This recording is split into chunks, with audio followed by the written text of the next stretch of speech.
Good morning. हॅबिट्सबद्दल मी असं सांगेन, की व्हिटॅमिन पी म्हणजे एक पेशन्स आपल्याकडे असला पाहिजे. गुड हॅबिट आपल्यामध्ये टाकताना. वाईट सवयी ज्या असतात त्या खूप पटकन लागतात, कारण त्या अट्रॅक्टिव्ह असतात. येस, खूप तर छान येते. चांगल्या सवयी लागण्यासाठी आपल्याला व्हिटॅमिन पी म्हणजे पेशन्स खूप महत्त्वाचा असतो.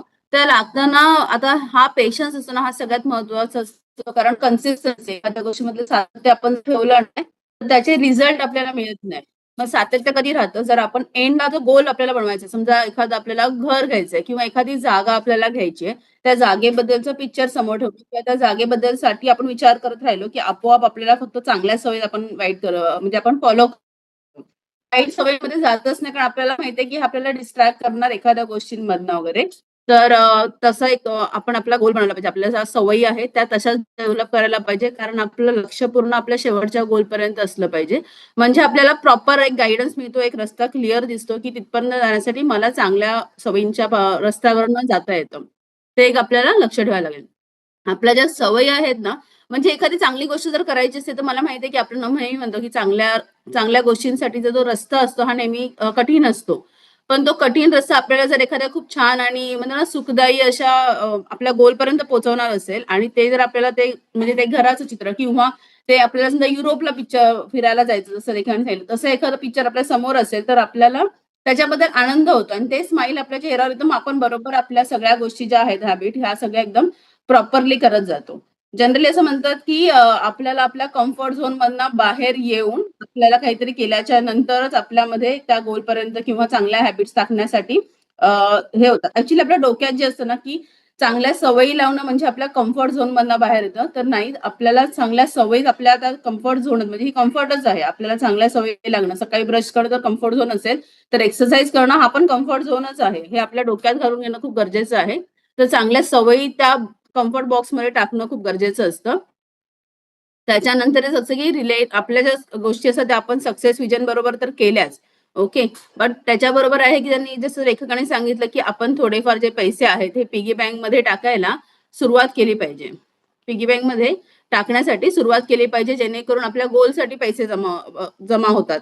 तर त्याच्याबरोबरच आपल्याला आठवतं की आपण जर शाळेत असताना मॉनिटर लोकं आपल्या बोर्डवरती लिहायची की कोणी वाईट केलं किंवा कोणी मस्ती केली की त्याची नावं लिहत जायची आणि त्याची कंप्लेंट व्हायची. ह्या सुद्धा गुड हॅबिट्स लागण्याच्या सवयी होतात. आता काल जसं फॅमिली डेजमध्ये सगळ्या लोकांना जे प्राइज मनी दिलं गेलं. हे प्राइज मनी का होतं? तर हे मनीची किंवा काय व्हॅल्यू आहे त्याच्यापेक्षा जास्त सरांचा एक प्रयत्न आहे, की ती व्हॅल्यू आपल्याला मिळणार आहे. म्हणजे ती व्हॅल्यू आपल्याला सुख देते आणि म्हणून लोकांनी सगळ्यांनी त्यांचा एक बेस्ट प्रयत्न केला, की आपण ते सगळं प्रॉपर फॉलो करणार जेणेकरून ती व्हॅल्यू मिळणार आहे. हा एक छोटा हे एक एक्झाम्पल झालं, की आपण गोल बघितला, की हे विनिंगचं आहे आणि तोच त्यांचा प्रयत्न होता, की तुम्ही विनिंगपर्यंत पोहोचण्यासाठी सगळ्यांनी प्रॉपरली फॉलो केलं पाहिजे. म्हणजे आपण हेच केलं जे आता आपण बोललो, की सक्सेसपर्यंत जर पोहोचायचं असेल, गुड हॅबिट्स जर डेव्हलप करायचे असेल, तर आपण एंड रिझल्टकडे जर बघितलं, तर गुड हॅबिट्स आपोआप डेव्हलप होत जातात. ज्या वाईट सवयी असतात, त्याच्यामध्ये आपल्याला अडथळे येतात, बरेचसे अडथळे येतात. तर मग आपण काय करायचं, आपण त्याच्यातून सोल्युशन काढायचं. जर आपल्याला वाटलं मी काम करायला बसले आणि त्याच वेळेला फोन मला डिस्ट्रॅक्ट करतो किंवा मला कोणाचे फोन त्यावेळेला डिस्ट्रॅक्ट होतो नोटिफिकेशनमुळे. तर आपण आपल्या मोबाईलमधले सगळे नोटिफिकेशन्स बंद करून टाकू शकतो आणि फक्त आपण जे मनी येतात जीपे वगैरे त्याचे आपण नोटिफिकेशन्स आपण चालू ठेवू शकतो. बाकी सगळे नोटिफिकेशन बंद करू शकतो किंवा तो फोन उचलून आपण जेव्हा खूप इम्पोर्टंट काम करतो, त्यावेळेला दुसऱ्या रूममध्ये जाऊन त्या फोनला ठेवू शकतो. तशा पद्धतीने आपण आपल्या ज्या वाईट सवयी असेल, प्रत्येक माणसाला मला वाटतं एवढं तर नॉलेज असतं, की आपल्या कुठल्या सवयी वाईट आहेत आणि कुठल्या चांगल्या आहेत. त्याच्यावरती सोल्युशन शोधणं खूप गरजेचं असतं. मी एक कोर्स केला होता म्हणजे कस्टमर रिलेशनचा. त्याच्यामध्ये मायनस आणि प्लस पॉइंट लिहायचे. म्हणजे आपण जर काही म्हणजे नॉन इंग्लिश वर्ड बोललो मराठी किंवा हिंदीमध्ये, की ती लोकं -1 करायची आणि त्याची रिलेशन जे असायचं ते आपल्या सॅलरीवर असायचं. मग आपोआप सॅलरी आपली डिडक्ट होऊ शकते जर आपण प्रॉपर इंग्लिश प्रोनान्सिएशनमध्ये वर्ड नाही बोललो तर. तर त्याच्यामुळे ते एक सवय लागून गेली. म्हणजे ती त्या कंपनीची रिक्वायरमेंट होती. त्याच्यामुळे त्यांनी लोकांना ती सवय लावण्यासाठी हा मायनस आणि प्लस पॉइंटमध्ये सॅलरी कॅल्क्युलेट करायला सुरुवात केली होती. कारण त्यांचं ते काम होतं, की आम्हाला पर्सनॅलिटी डेव्हलपमेंट किंवा कस्टमर रिलेशनशिप करून देण्यासाठी. तर ह्या काही गोष्टी असतात ज्या आपण जर नेहमीच्या लाईफमध्ये आपल्यावरती म्हणतात ना, एक आपल्यावरती एक सवय टाकण्यासाठी आपण करायला पाहिजे. दुसरं असतं सवयी ज्या असतात बॅड हॅबिट जसं स्मोकिंगची सवय म्हणतात, की मुलांना स्मोकिंगची सवय लागते. तर स्मोकिंग कसं असतं, की तुम्ही त्या मित्रांकडे तुम्हाला माहिती असतं, की त्यांना मित्रांबरोबर जाऊन उभं राहायला मिळतं. मित्र स्मोकिंग करतात. मग आपण तिकडे जातो, मुलगा जातो आणि बोलतो की नाही संध्याकाळी गेलं ना, मी तरी स्मोकिंग नाही करत, मी त्या मित्रांबरोबर जास्त जाऊन उभा राहतो, मला माझे मित्र तरी भेटतात, मी तर स्मोकिंग नाही करणार. हळूहळू तो मुलगाही स्मोकिंग करायला लागतो. काय होतं की तिकडे जाऊन भेटणार आहोत म्हणून त्याने सुरुवात केली, म्हणजे तो त्याने अट्रॅक्ट करायला एक सवय ठेवली.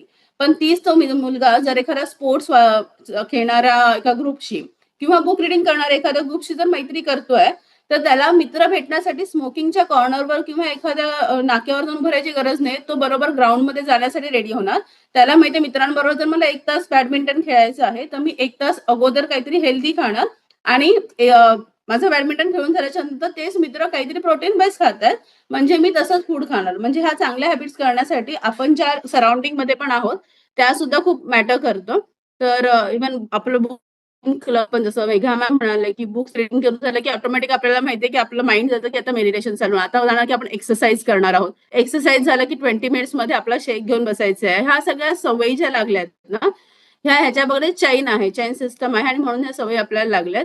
तर थँक सो मच. ॲक्चुअली हे जेव्हा तुम्ही रीड करता त्यावेळेला एक परत एकदा आपल्याला कळतं, की आपण प्रॉपर वेजमध्ये आहोत आणि पाथमध्ये आहोत वगैरे. तर thank so much. Yes, yes. Thank you Rekha ma'am.